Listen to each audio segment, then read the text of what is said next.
temos um tema bem coerente com o momento que a gente vive também, de amadurecimento da visão de educação cristã por princípios. Então, nada melhor do que falar de resultados, né, nesse tempo, que começamos a experimentar já frutos, e a gente precisa perceber isso, né? Então, paramos aqui esses dias para falar também dessa questão de resultados. E como nós somos o povo dos princípios, né? A nossa abordagem já nos caracteriza, é uma abordagem à educação, é como se entrasse a dona educação aqui, nós vamos abordá-la. Olá, dona educação. Vamos abordá-la nos comunicando através de princípios. Então, essa é a nossa língua. Nós falamos essa língua. Então, resultados à luz de princípios. Os princípios, eles trazem luz para a nossa vida, né? Eles nos orientam, né, a viver a experiência do reino, como a gente estava falando aqui.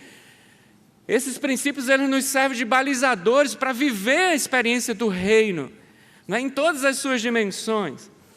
E eu considero assim, é muito especial para nós, educadores, né, essa abordagem educacional por princípios, é muito especial, porque a vantagem de usarmos os princípios, tem uma vantagem nisso, de usar essa linguagem dos princípios, a gente fala disso o tempo todo, né? Que vantagem que é essa, de usar os princípios para traduzir essa experiência do reino, de trazer o reino, de viver o reino. Uma grande vantagem que eu vejo para nós como educadores é porque a educação lida com cosmovisão, lida com todas as áreas, né? Todas aquelas áreas que foram listadas ali, é o que a gente lida de segunda a sexta-feira na sala de aula, todos aqueles pontos são tocados ao longo da nossa experiência de chão de escola, o tempo inteiro estamos falando dessas coisas, estamos pensando sobre essas coisas. Então, a nossa linguagem, nessa linguagem de princípio, ela é muito eficiente em conexões, em fazer conexões. Nós trabalhamos com princípios que estão nos fundamentos do conhecimento, joia, identificamos esses princípios no fundamento do conhecimento, mas, de repente, podemos transportá-los para uma outra percepção, para princípios de governo, e que são princípios bíblicos também, que revelam o caráter de Deus, as ideias de Deus.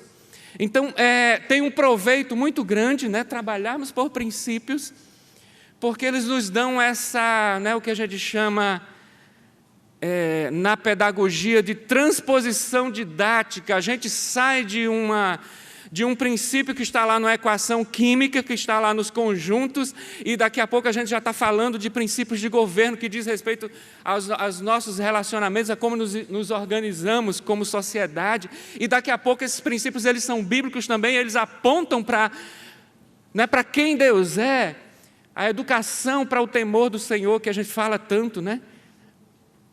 Amém? Então, nós somos esse povo dos princípios. Nós traduzimos todas essas realidades, né, da vida cristã, da experiência do reino, traduzimos através de princípios. E para a educação é uma linguagem muito eficiente, porque possibilita essas interconexões, essas conexões nas camadas, né? Amém? Joia, então, princípios, trazendo luz aqui para essa questão do nosso tema, de falar de resultados. E aí vamos seguir. Um texto bíblico para abrir essa nossa reflexão. Um texto que eu considero bem relevante, bem significativo quando se fala de resultados, de fruto. Olha só o que diz esse texto. Não se pode esconder uma cidade edificada sobre um monte, nem se acende a candeia e se coloca debaixo do alqueire, mas no velador, e dá luz a todos que estão na casa. Assim resplandeça a vossa luz diante dos homens, para que vejam as vossas boas obras e glorifiquem a vosso Pai que está nos céus. Mateus 5, 14 a 16. Esse texto está falando de fruto, de resultado, está falando daquilo que... resultado do processo. Ele está dizendo que não se pode esconder uma cidade edificada, algo foi feito. E uma cidade edificada sobre um monte facilmente é vista. A luz também, não se acende a luz para se colocar debaixo do alqueire, mas no velador.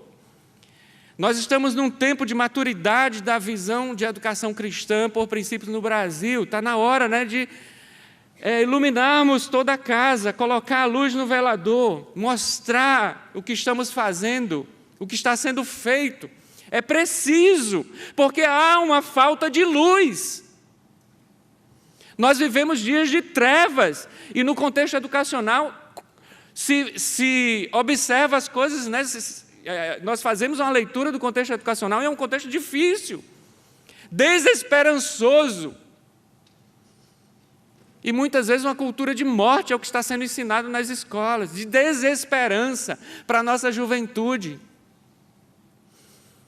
E não se engane, toda essa violência que ronda o nosso país, todas essas questões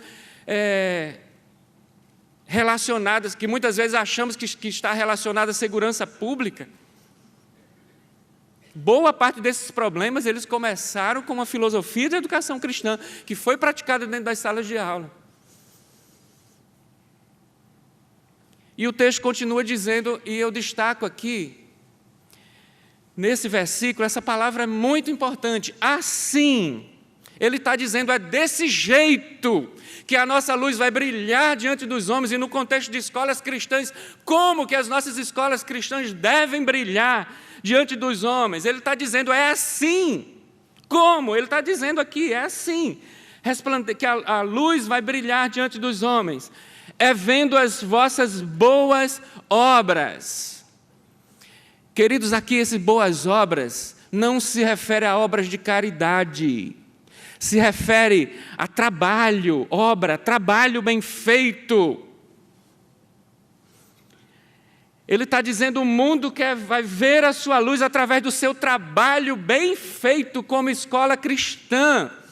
Nós somos escolas. A sociedade espera alguma coisa das escolas dessa instituição.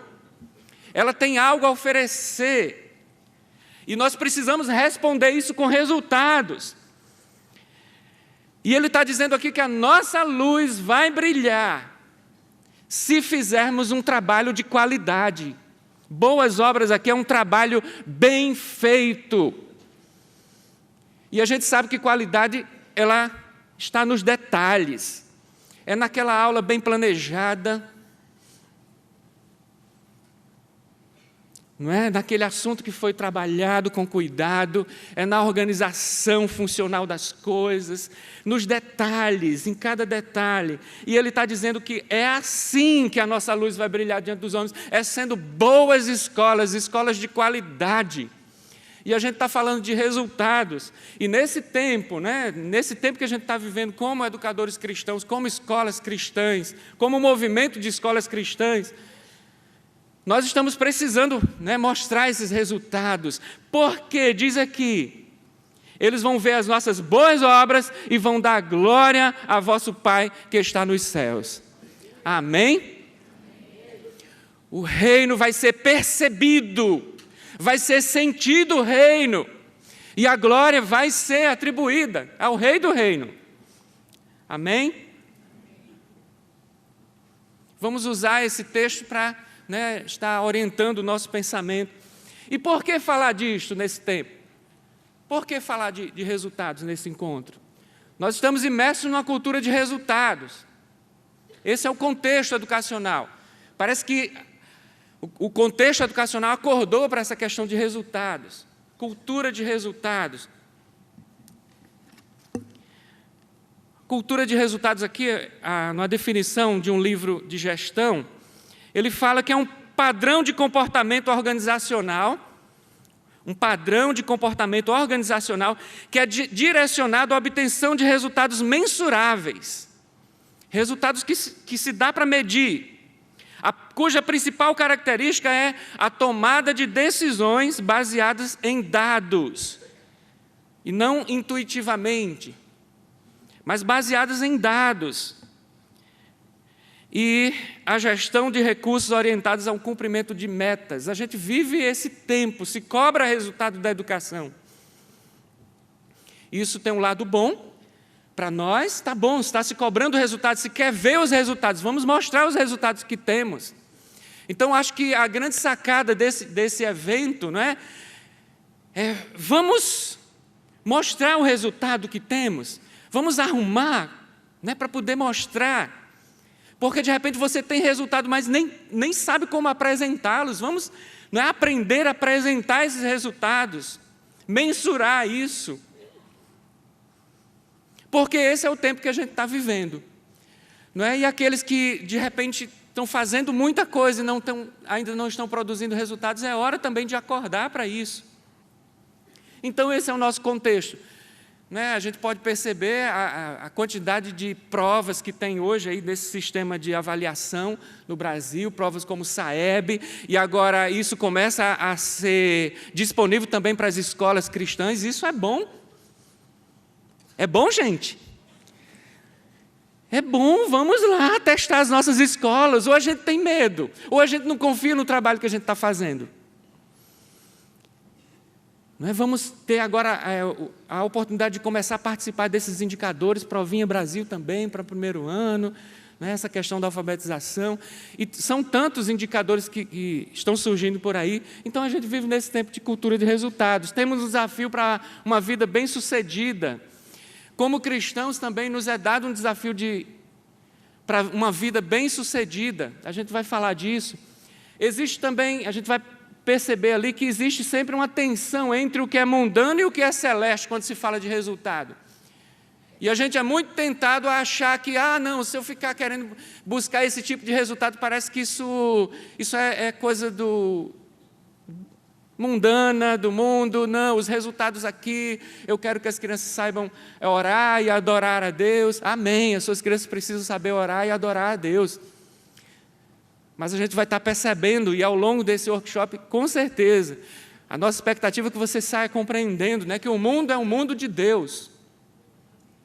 Glorificamos a Deus, acabamos de ler, olha lá o texto bíblico direcionando o nosso pensamento. Glorificamos a Deus quando fazemos um trabalho bem feito, quando somos uma escola de verdade e não uma igreja. Né, muitas escolas cristãs, principalmente aquelas atreladas à igreja, às vezes se confundem e começam a parecerem muito com uma escola bíblica, às vezes até na linguagem, no modo de ser. E isso, a escola precisa falar a linguagem acadêmica, né? Isso às vezes afasta as pessoas. Nós vamos falar de Deus, mas vamos honrá-lo, não é? E para isso nós temos aqui a abordagem educacional por princípios, porque nós vamos identificar a mão poderosa de Deus através dessa percepção que os princípios nos traz. E nós vamos usar a linguagem acadêmica, né? Quem conhece bem aí a ideia guia, né? Ela é revestida, você usa o contexto da área de conhecimento que você está trabalhando, usa aquele vocabulário específico, mas ele é revestido por uma ideia, ele é revestido por um entendimento do princípio, mas usando aquela linguagem. A escola cristã tem uma linguagem específica, nós somos escola, não somos igreja. E a gente vai estar falando um pouquinho disso, né, quando estivermos passando ali pelos fundamentos. Claro, quando se fala de resultados também, existe um perigo enorme de aculturação. Da gente começar a achar que realmente o que tem valor são determinados valores do mundo. E existe um perigo de aculturação. Sempre somos tentados a nos aculturarmos e começarmos a pensar como o mundo pensa resultado. Então é uma coisa que nós precisamos estar atentos o tempo inteiro, quando a gente está perseguindo resultados. Porque senão daqui a pouco a gente começa a perseguir os mesmos resultados que o mundo está perseguindo. O que estamos querendo dizer aqui é que precisamos focar em resultados, precisamos mostrar os nossos frutos. Os frutos glorificam a Deus, e esses frutos são é resultado de um trabalho bem feito, como escola. Mas a gente precisa ter o cuidado de não se confundir. E também muitas tentações ligadas a resultados, algumas do tipo da negligência. Não, eu não vou pensar muito nisso não, porque dá trabalho. Vai mexer com a gente, vai tirar a gente muitas vezes da zona de conforto. Você tem que esticar um pouquinho mais. Então, muitas vezes, os resultados são negligenciados, outras vezes é por conta de preguiça mesmo. E outras vezes também o perigo de trabalhar com resultados é que, quando os resultados começam a ficar bons, vem a soberba. É interessante, né, gente? Depois da queda, tudo fica meio complicado. Às vezes as nossas melhores intenções, nós começamos a buscar fruto, produzir, trabalhar, mas daqui a pouco, esse empenho, ele começa a ser contaminado por uma soberba, por um orgulho. Então, o tempo inteiro, quando se fala de resultados, a gente precisa ter muito cuidado em relação a isso. Como escola de AEP, precisamos considerar isso à luz de princípios, porque a nossa abordagem é sempre por princípios. Esses princípios, eles traduzem a nossa cosmovisão, eles traduzem o nosso entendimento de mundo, vão traduzir também o nosso entendimento a respeito de resultados. E aí a gente começa definindo algumas palavras. Resultado, claro, não poderíamos deixar de definir resultado. Olha só, vai percebendo as ideias que a definição dessa palavra vai nos remetendo. Primeira ideia, consequência. Resultado é consequência. Olha só, resultado é conclusão. Que ideia interessante sobre resultado. Efeito. É aquilo que procede natural ou logicamente. Quer dizer, uma coisa que pode ser um resultado espontâneo do seu trabalho, mas também ele pode ser buscado intencionalmente. Natural ou logicamente de fatos, ações que foram deliberadamente estabelecidas para se alcançar. Resultados têm a ver com premissas ou estado das coisas. O que resulta, o que é a consequência, o efeito de uma ação ou de um princípio, olha só. Consequência ou conclusão de um trabalho ou experimento dentro de um período. O resultado tem um sentido também de desfecho. E aí uma palavra significativa da definição de resultado, conclusão, levar a termo, uma etapa final.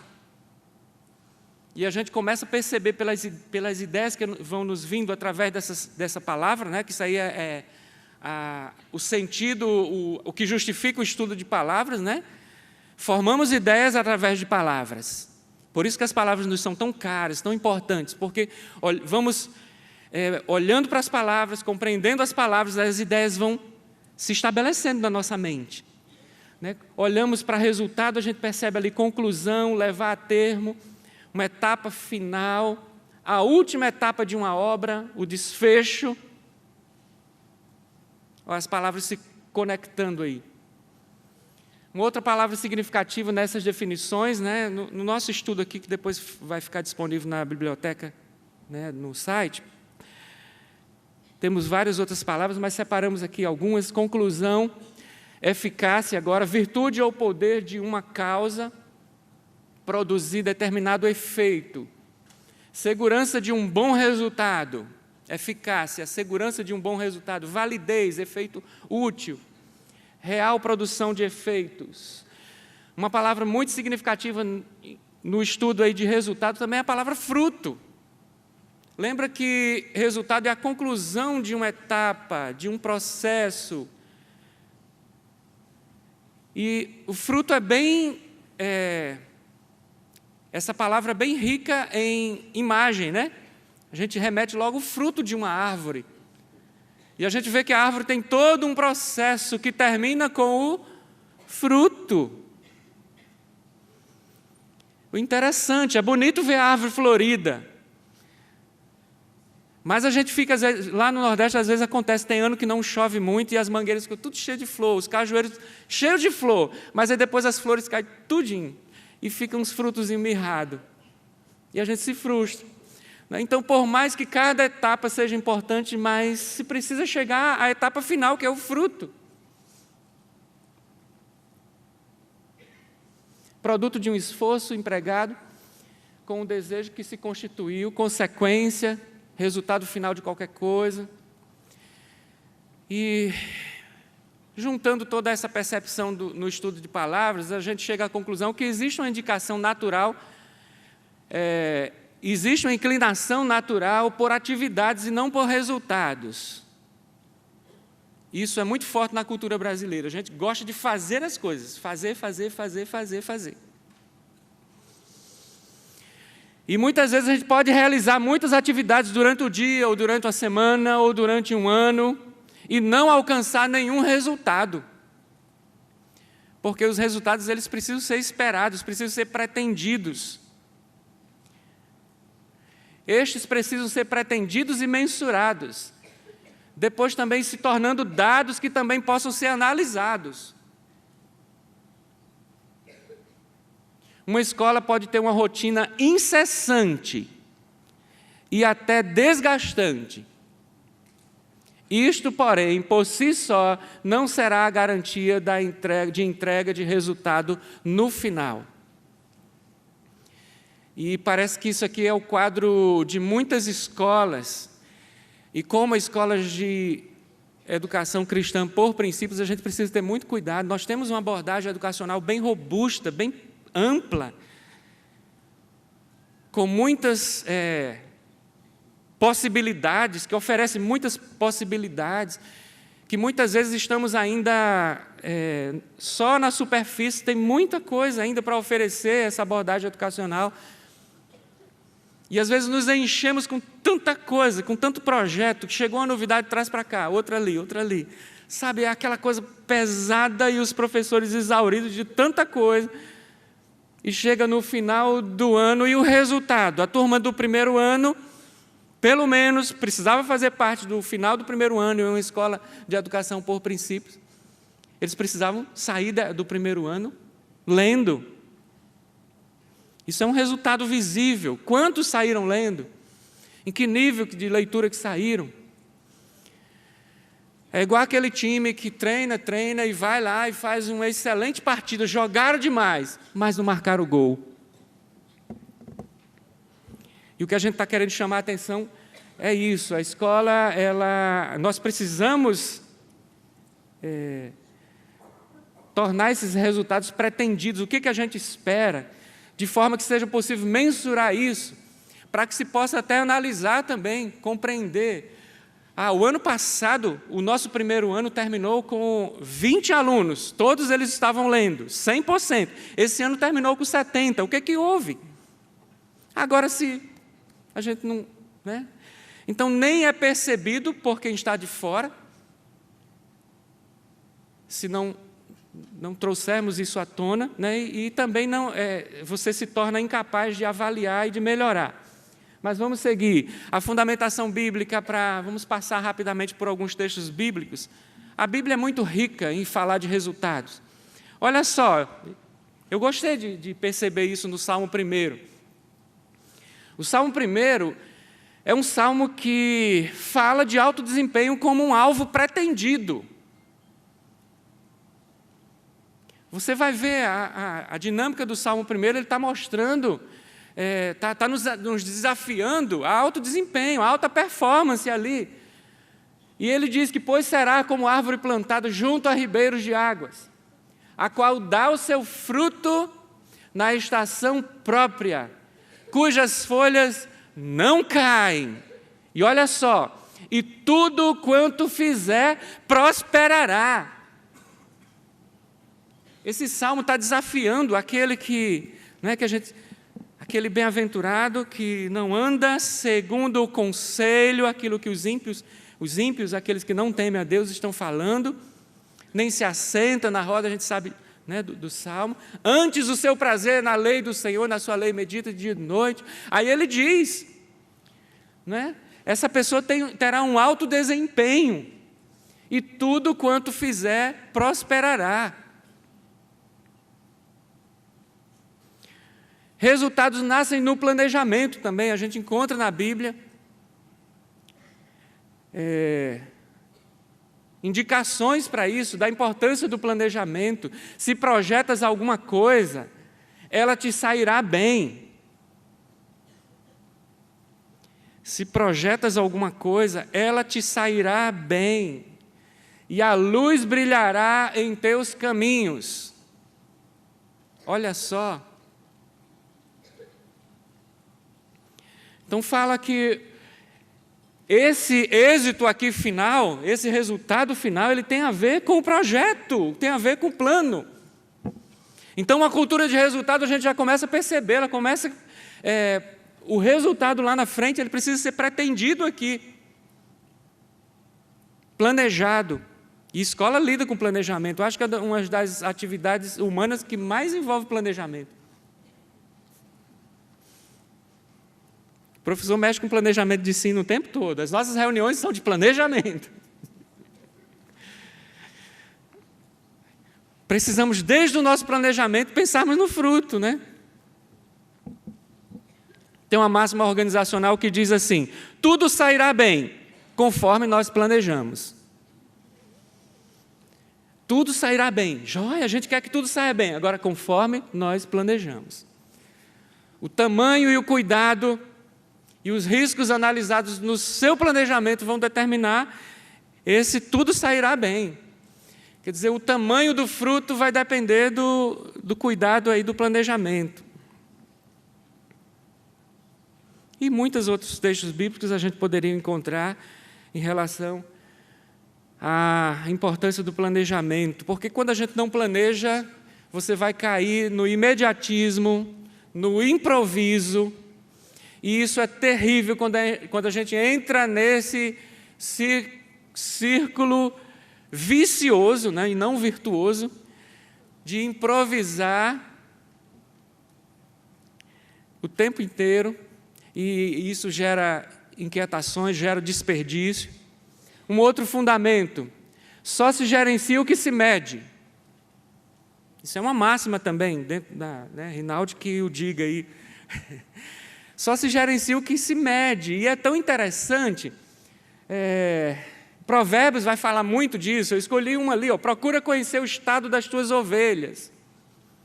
Procura conhecer. Quantos estão doentes, quantos estão bem, quantos têm alguns dias de vida, quantos... Né, eu não sou da área aí, mas procura conhecer o estado das tuas ovelhas, o peso de cada uma. Com atenção, cuida com atenção do teu gado, porque aquilo que se possui não dura para sempre. A questão da mordomia, o zelo com os recursos, esse cuidado. E eu gosto muito dessa referência aqui. Olhando para Deus como aquele que cuida de cada um de nós, Ele cuida das nossas vidas. E é interessante perceber que esse texto bíblico, no sentido figurado, ele passa para nós uma mensagem muito importante. Por que Deus pode cuidar tão bem da gente? Porque Ele diz: olha, até os cabelos da vossa cabeça estão todos contados. Você não dá conta de quantos cabelos tem na sua cabeça, mas Deus dá conta de cada cabelo da sua cabeça. Porque Ele é um bom gestor, Ele pode cuidar muito bem da sua vida. Esse é um princípio que revela bem, né, a soberania de Deus, o cuidado dEle. Deus como superintendente de todas as coisas, de cada um de nós.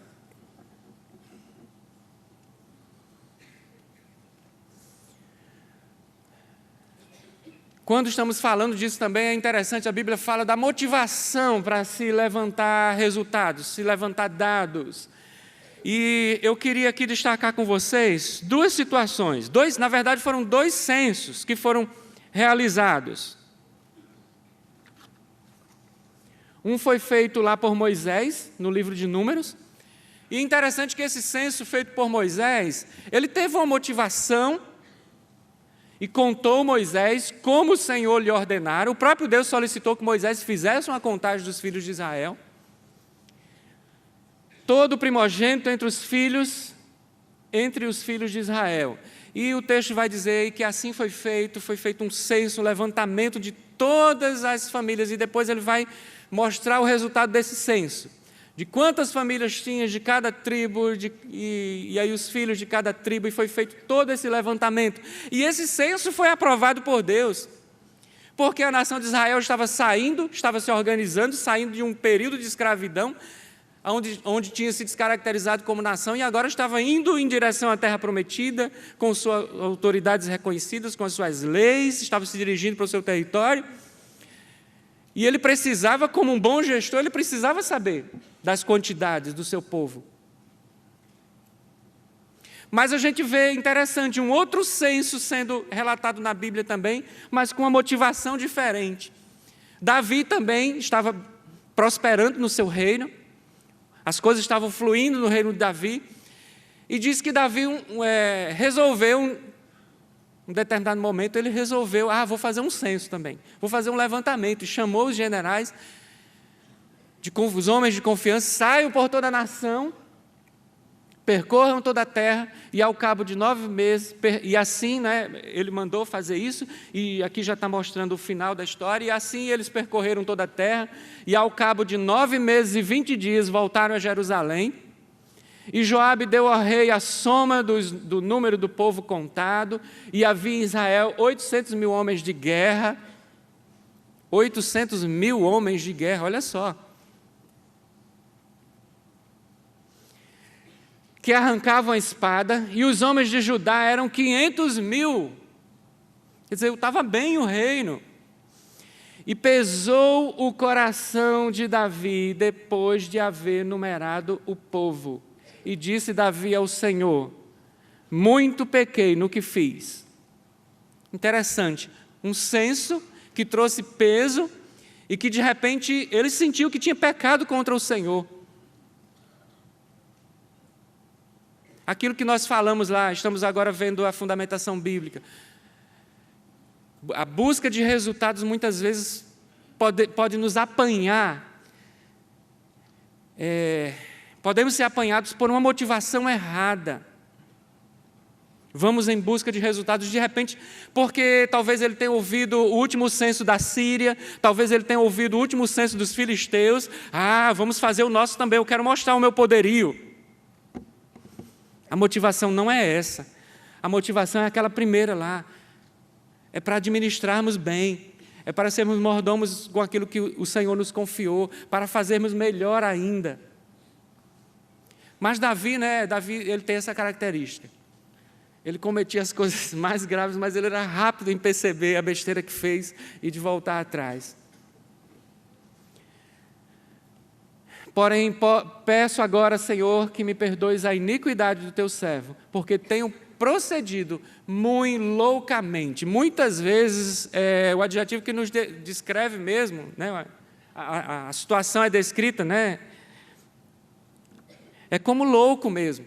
Quando a gente começa a correr atrás, o Provérbios fala que isso é correr atrás do vento. Muitas vezes ficamos desesperados, correndo atrás de determinados resultados vazios, só para comparar com outra escola da cidade, com a outra situação, ou com muitas vezes resultados, valores mundanos. A gente precisa ter muito cuidado em relação a isso.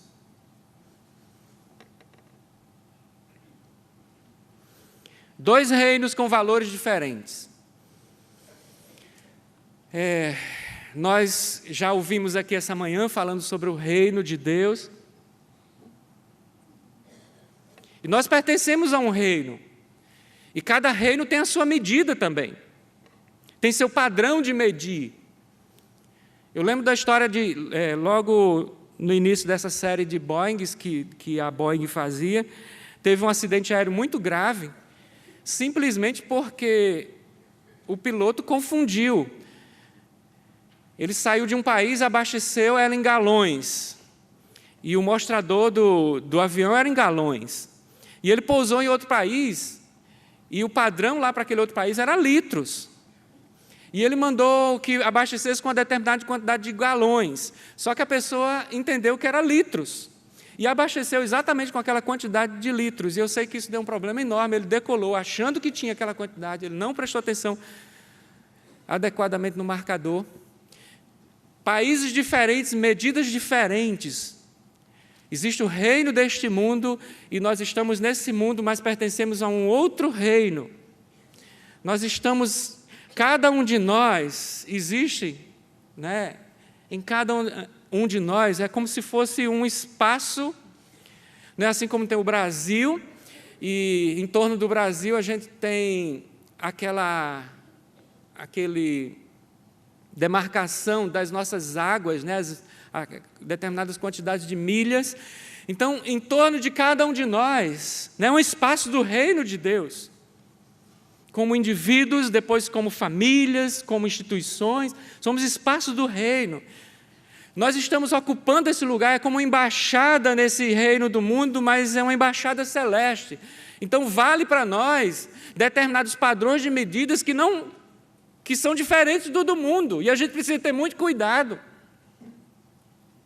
para não estar querendo medir, muitas vezes, no nosso caso como educadores, medir os nossos alunos e o resultado da educação que fazemos no chão da escola. Queremos medir com a mesma medida que o mundo mede. Com certeza vamos ter problemas. Você entende isso? É interessante, Apocalipse, no livro de Ezequiel, Daniel, fala muito desse anjo que desce para medir a cidade de Deus. Somos a Jerusalém celeste de Deus aqui, estabelecida. Obedecemos ao rei, o rei está sentado no trono, ele reina. E diz que o anjo vinha com uma medida especial, e ele vinha e trazia uma vara de ouro para medir essa cidade. E diz que ele media os fundamentos, media toda a cidade. E assim, a gente pode ver essa figura que foi colocada nessa figura bíblica aqui do anjo descendo para medir, com essa medida do céu, o nosso trabalho, nas cidades que construímos, a cultura, né? A educação constrói cultura. A cultura que constrói, a cidade é o resultado da cultura, é uma expressão da cultura de um povo. O sistema de governo, o modo que organizamos a economia, o modo que organizamos a educação, a política. E o anjo vem medir essa medida, com a medida do céu. Amém? Desse reino que pertencemos e um dia vamos pertencer a ele de uma vez por todas. Então voltareis e vereis a diferença entre o justo e o ímpio, entre o que serve a Deus e o que não serve a Deus. Servimos ao Senhor e a gente precisa perceber essa diferença.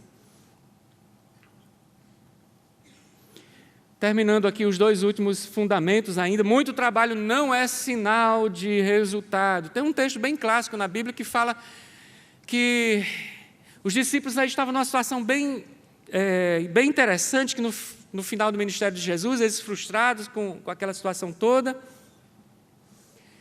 e Pedro encabeçou aí e eles resolveram ir ao mar novamente. Quer dizer, uma viagem sem propósito. Vamos fazer isso porque o nosso propósito de vida maior não deu certo, agora eu vou fazer isso. E eles saíram para pescar de novo. E diz que eles trabalharam muito, trabalharam a noite inteira.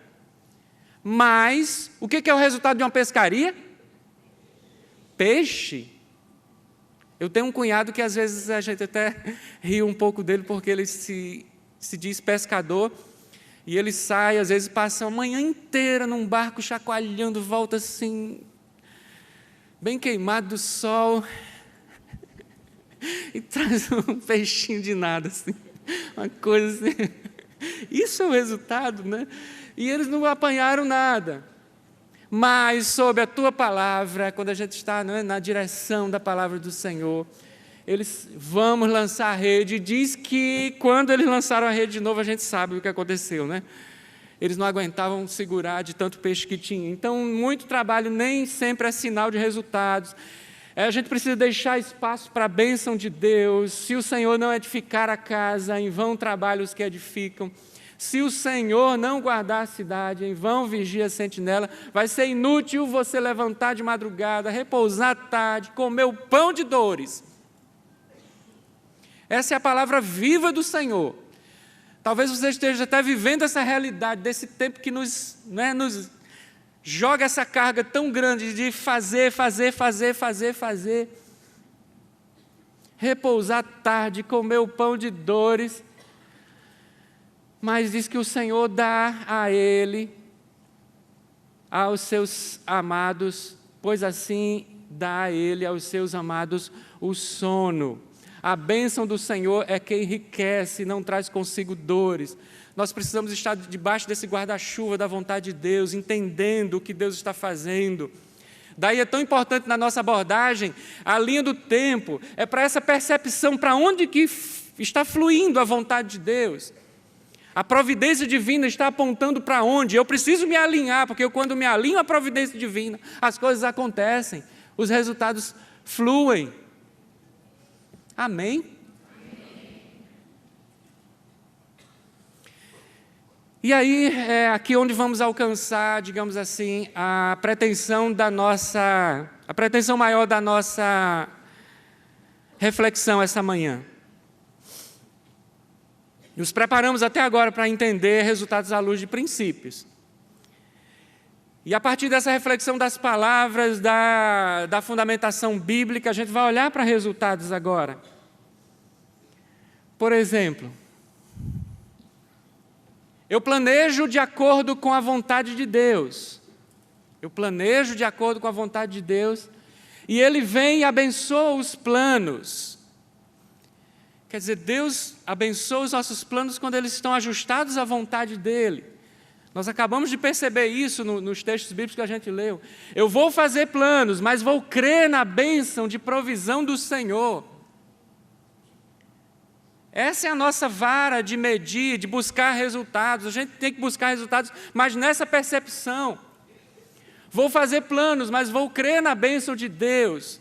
A gente precisa deixar espaço para a bênção do Senhor. Gerir é dominar as quantidades, presumir, planejar. Isso tudo a gente está usando a linguagem de que princípio? Essas ideias, elas carregam, são ideias de que princípio? Presta atenção. Percebeu? Olha o sinalzinho ali embaixo. Dando a dica ali. Eu planejo de acordo com a vontade de Deus, a vontade soberana de Deus, e eu me alinho a esse fluxo de poder que flui de Deus. Quer dizer, o planejamento é como que a forma, poder para abençoar, né? Todo o fluxo de vida partiu de Deus, está em Deus e ainda é em Deus. Toda a vida flui de Deus. Mas esse poder e essa energia que está em Deus, geradora de vida, precisa fluir. E por onde que Deus quer fluir? Através dos nossos planos, daquilo que a gente está fazendo. E aí, muitas vezes Deus quer nos abençoar, mas Ele quer abençoar e Ele fica procurando, por onde que eu abençoo? Por onde que vai fluir meu poder aqui? Cadê o plano? Então precisamos fazer o nosso plano e submetê-lo a Deus, mediante a vontade dEle. E aí flui o poder dEle, a bênção dEle. Essas coisas estão aí cheias de que princípio, de que padrão de pensamento?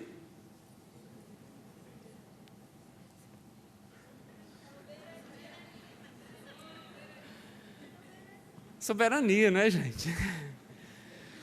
Nesta dinâmica do compromisso, enquanto eu estou na dinâmica do compromisso com o resultado, eu vou trabalhar porque eu sei que preciso alcançar aquele resultado. Nessa dinâmica, o caráter é modelado. Santidade e diligência em todo o processo. Santidade e diligência em todo o processo garante a qualidade e o valor do fruto. Na nossa maneira de pensar, né, como cristãos, os fins justificam os meios. Não. Os fins não justificam os meios. Os meios igualmente precisam ser santos também. O processo precisa ser santificado. Vocês lembram lá daquele episódio da arca, né, que Davi quis levar a arca de qualquer jeito. Ah, legal, a intenção era muito boa, trazer a arca de volta para Jerusalém, mas tinha maneira de trazer. O processo igualmente precisa ser resultado do caráter. Lá no final, o resultado do seu produto, a sua cadeira, assim como Jesus, né, ele era mestre, ele era um rabi, mas ele tinha uma ocupação também, ele fazia móveis com seu pai, ele era marceneiro. As cadeiras, certamente os móveis que Jesus fazia, não tinham enganação lá no processo, uma madeira ruim, os encaixes mal feitos, não, todo o processo, você olhava para a cadeira e via que era uma cadeira boa, e realmente era, porque igualmente todo o processo. E como isso é importante, né? Como isso é importante nas nossas relações, como povo brasileiro. Né? Muitas vezes a gente olha um produto assim, vê aquele pão bonito lá na padaria, mas não sabe, às vezes até brinco lá em casa, aquele pão que você... Não sei se vocês já viram isso, tem um determinado tipo de pão que a gente compra, pão francês, que no outro dia... ele não fica mais murcho, né, como a gente chamava pão de boia, que ficava aquela coisa assim, murcha. Não, agora ele fica durinho assim, aparentemente está com a mesma aparência, mas ele fica duro que parece que é gesso. Aí eu digo, eu acho que essa padaria está pondo gesso no meio do trigo. E olha que parece muito, viu? Se pega a textura do gesso do trigo, eu não digo nada, a gente está comendo gesso no lugar de trigo.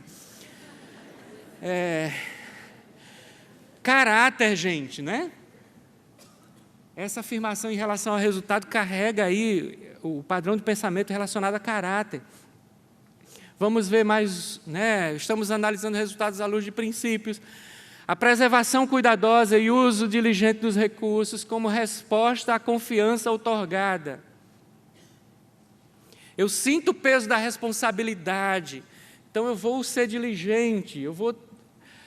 me confiaram esses recursos, me confiaram esses alunos, me confiaram esse tempo.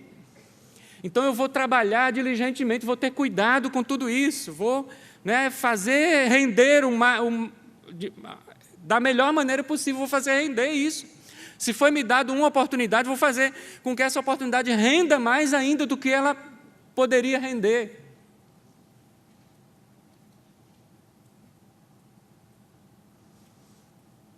Estabeleça resultados de acordo com a sua realidade. Né? Tem um ditado que diz, não dê um passo maior do que a sua perna.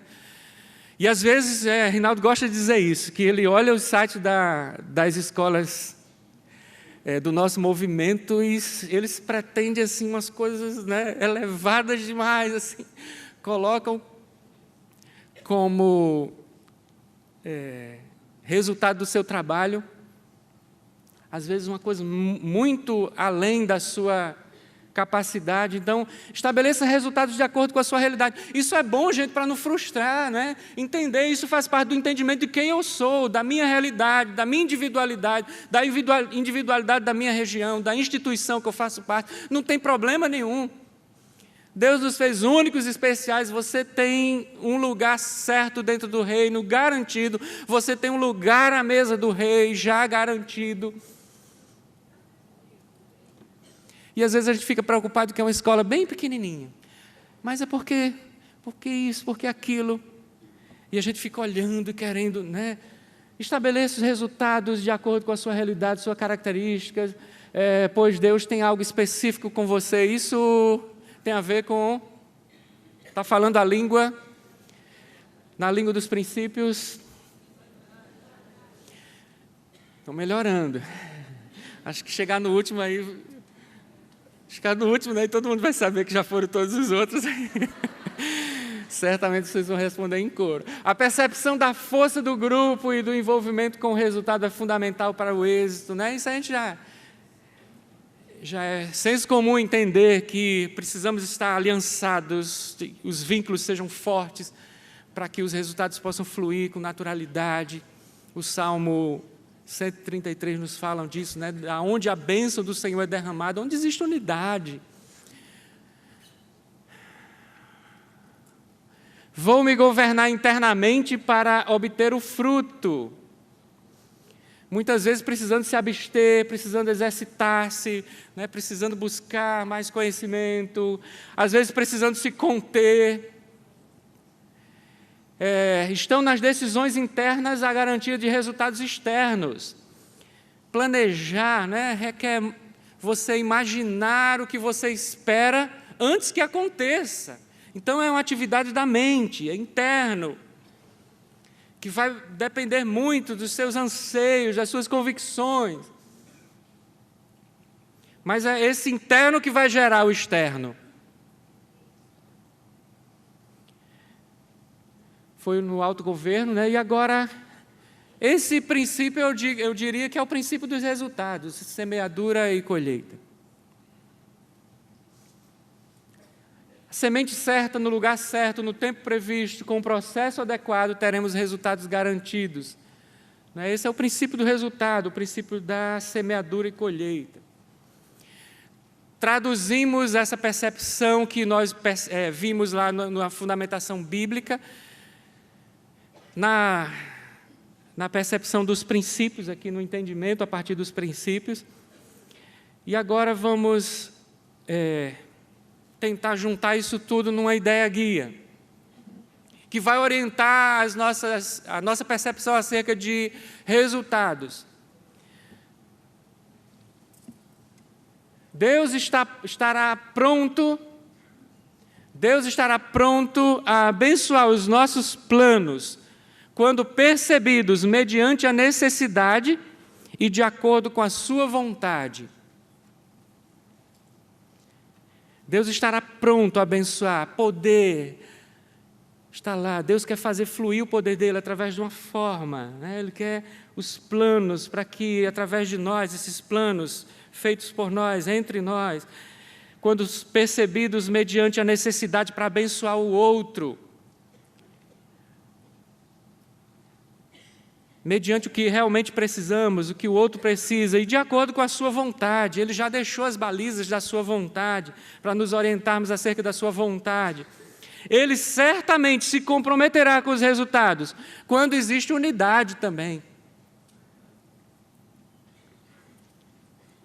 Quando todos estão, né, inteirados e envolvidos nessa mesma percepção. Essa ideia vai orientar a maneira como vamos olhar para resultados. E agora, eu gostaria de trazer duas situações onde a gente vai perceber essa questão de resultados. Em dois momentos.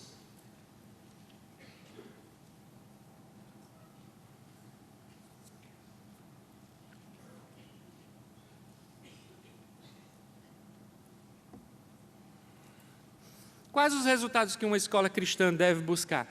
Então, a gente está querendo, de maneira mais prática agora, essa percepção toda vai nos levar aonde?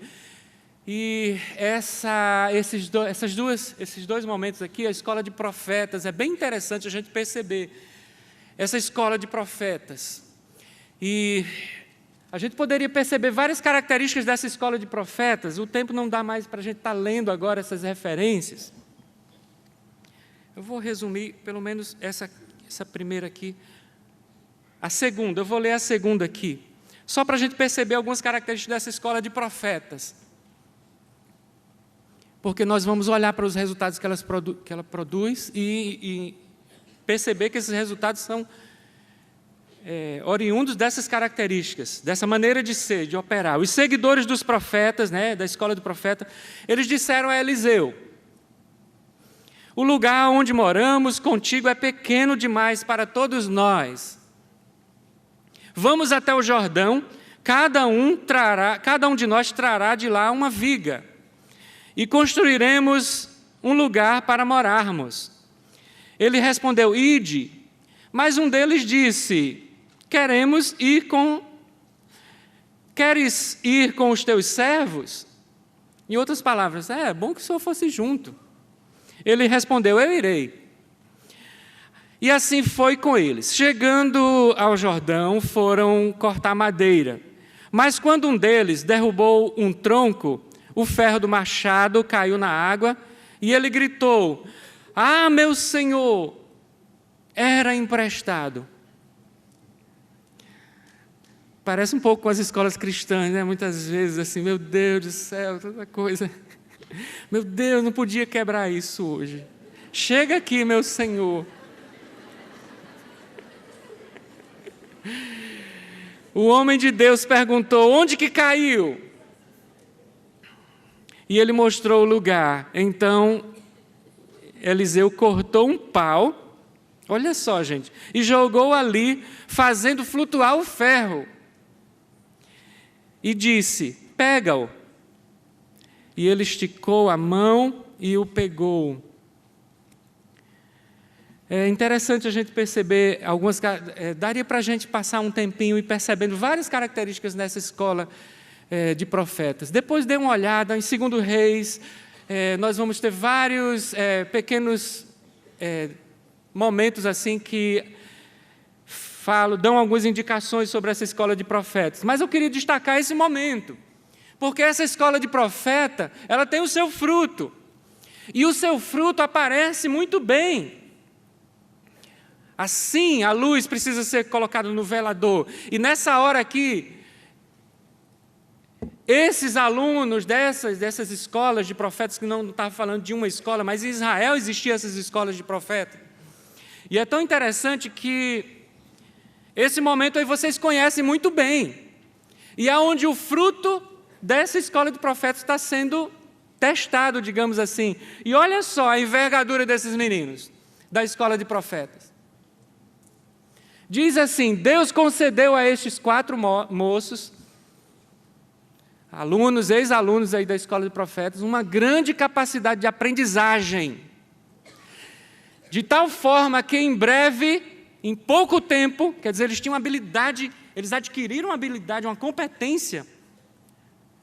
A gente estava até falando com isso, André estava falando sobre isso, habilidade para aprender novos idiomas. Eles tinham essa habilidade. Em breve eles dominavam já os conhecimentos e a cultura daquele tempo.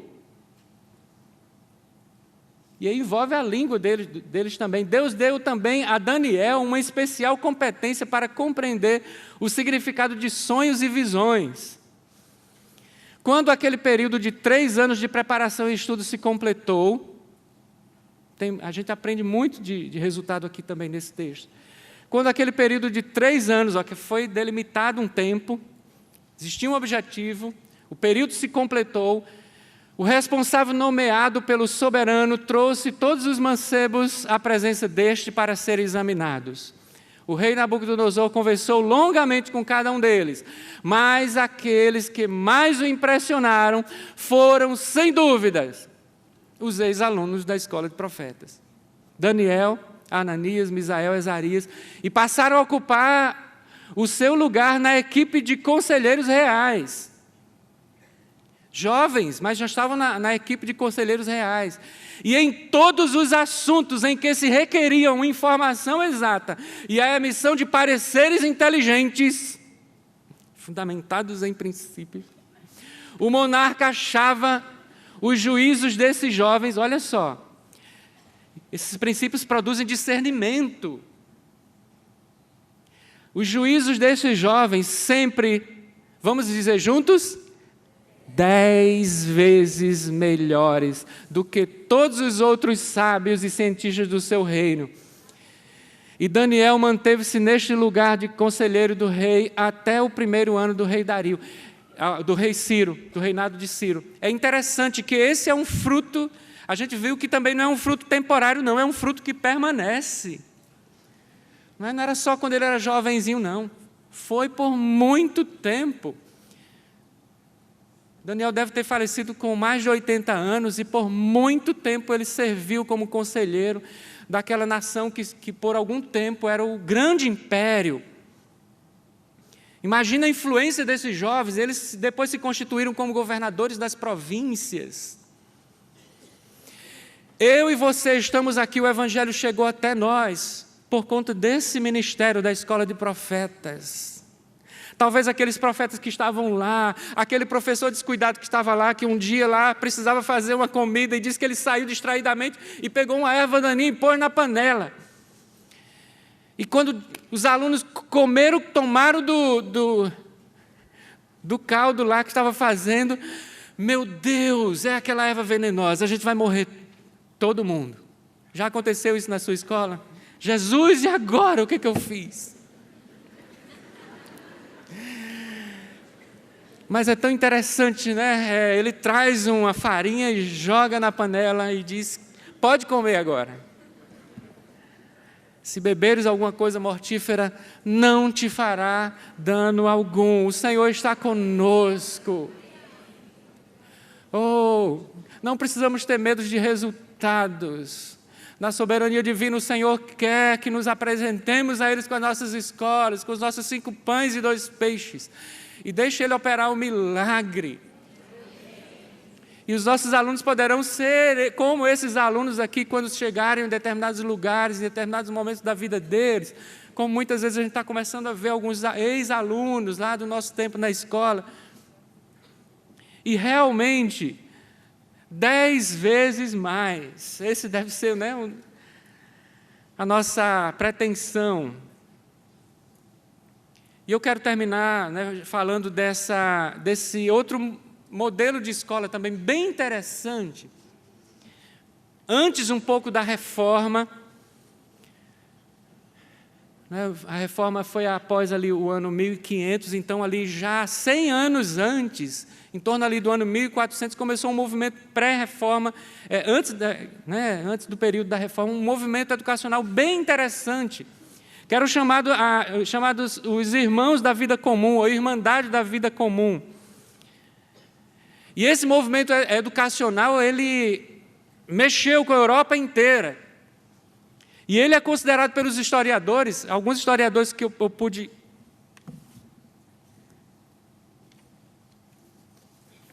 pesquisar, que a Irmandade criou as únicas reformas duradouras do século XV.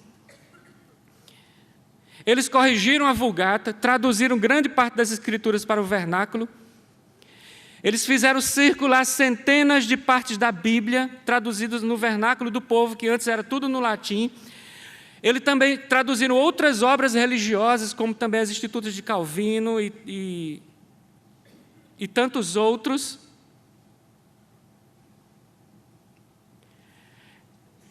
Reformou... As Institutos de Calvino agora me pegou. Agostinho, né? Aquele lá dos pais da igreja, eles traduziram vários desses livros. Traduziram também vários outros livros gerais, de conhecimentos gerais. Também diz que eles confortavam os aflitos, alimentavam os indigentes, os alunos dessa escola, alguma ferramenta parecida com a nossa aí. Produziam também as melhores obras literárias do período. É o resultado, fruto desse esforço aqui, dessas escolas. Nenhum grupo anterior à reforma se igualou aos irmãos da vida comum. Eles eram francos em denunciar os males que infestavam, né, o reino, a igreja romana. Eles tiveram uma renovação da pregação da palavra, eles trouxeram simplicidade para a palavra e também estudavam as línguas, o grego, o latim, e abriram caminho para o incremento da erudição. Mas a maior consequência dessa escola aqui, desse período, foi o revigoramento da educação cristã. Não temos tempo aqui, mas você precisa olhar com mais cuidado, buscar nos livros de história da pedagogia. Temos muito a aprender com esses irmãos. Um dos pais da educação cristã, e da educação cristã, né, trabalhando assim por princípios, é atribuído a esse período aqui também, a Gerhard Grütter. Então, temos muito a aprender com esses irmãos aqui. Olha só, uma citação de um livro que foi escrito por um desses alunos da escola, nesse tempo. Olha só, que preciosidade. O que ele dizia? Ele falando como se fosse Deus falando. Eu, Deus, sou o único que, em um momento, pode erguer a mente humilde à maior compreensão da verdade eterna do que se a ela tivesse dado 10 anos para estudar. Em seu ensino não há balbucio de palavras, nem confusão de opiniões, nem arrogância de autoridade, nenhum conflito de argumentos. Alguns, amando-me inteiramente, aprenderam com isso coisas divinas e falavam coisas maravilhosas, mas aproveitaram em deixar tudo do que em estudar questões sutis. A uns, porém, falo com coisas comuns, a outros mais particulares, e a alguns revelo-me docemente em sinais e figuras. A outros descubro os meus mistérios com muita luz. A mesma voz fala em todos os livros, mas não ensina a todos da mesma maneira, pois eu sou o que interiormente ensina a verdade, prescruta o coração, penetra os pensamentos, inspira as ações, distribuindo a cada um segundo me apraz. Que preciosidade, né? Que compreensão da educação cristã. Fala aqui que eles reformaram a educação cristã, e o que esse texto está dizendo é que essa educação fundamentada na verdade, na luz da verdade, tem condições de dar, sim, esses capazes 10 vezes mais, porque o Senhor faz isso. A educação construída à sombra da verdade da palavra de Deus, do grande livro da revelação do mundo criado, da revelação escrita às Escrituras, essa educação construída à sombra desses dois grandes referenciais, conduzidas por um professor que teme a Deus, é capaz, sim, de produzir resultados surpreendentes. Características desse modelo, e a gente vai encerrar agora. A gente percebe nessas escolas existir um apelo à educação manual, ensinar coisas, ensinar marcenaria. A gente viu aqui que os profetas, eles estavam na escola de profetas, mas não ficavam lá só lendo Deuteronômio, interpretando as leis. Eles iam cortar coisas também, eles sabiam construir casas. E isso é bem comum nos irmãos da vida comum também. Eles tinham os ofícios, e um grande ofício desenvolvido na escola era a transcrição, deixaram muitos manuscritos, educação para o trabalho, útil, as nossas crianças estão querendo o trabalho útil.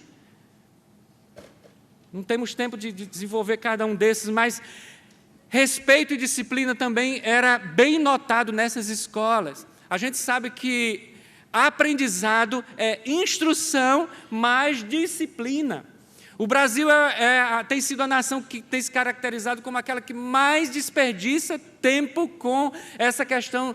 Tempo de aprendizado é desperdiçado com a questão da disciplina. O educador brasileiro é aquele que mais gasta tempo dizendo: menino, cala a boca, sala, vamos se aquietar, vamos sentar, vamos isso, vamos aquilo.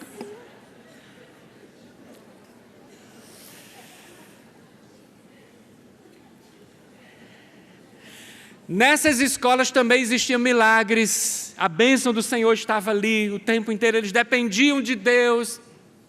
Podemos ter todos os recursos, mas a gente precisa depender de Deus, precisamos entender que a dependência dele é imprescindível. Liderança com visão para a nação, tanto no momento como no outro, existia uma visão para a nação.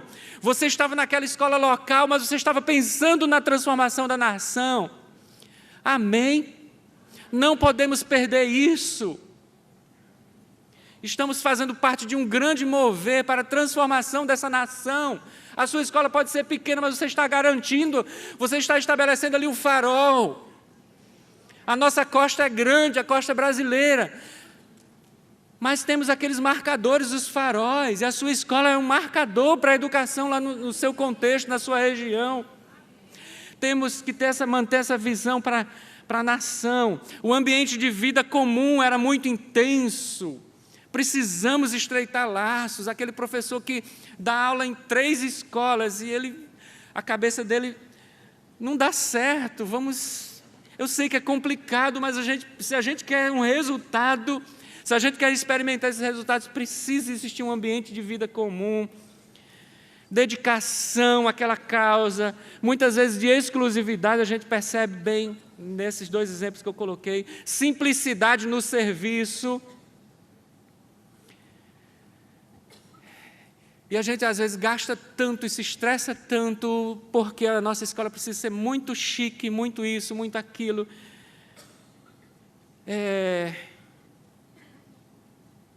Precisamos voltar a perceber essas coisas aqui, simplicidade e serviço, servir a comunidade. Esses dois exemplos, esses irmãos, os irmãos da vida comum, como a escola do profeta, eles serviam as comunidades.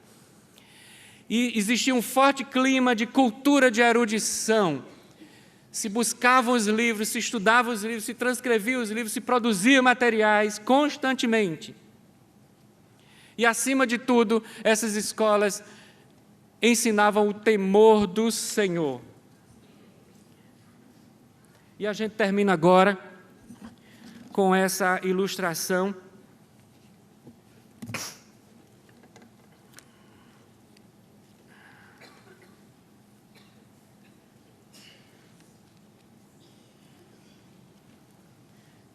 Que está em Mateus. Você pode abrir aí na sua Bíblia, por favor, e vamos... Mateus capítulo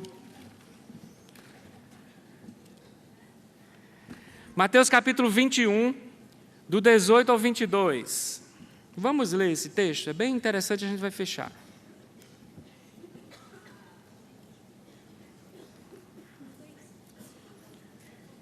Ok.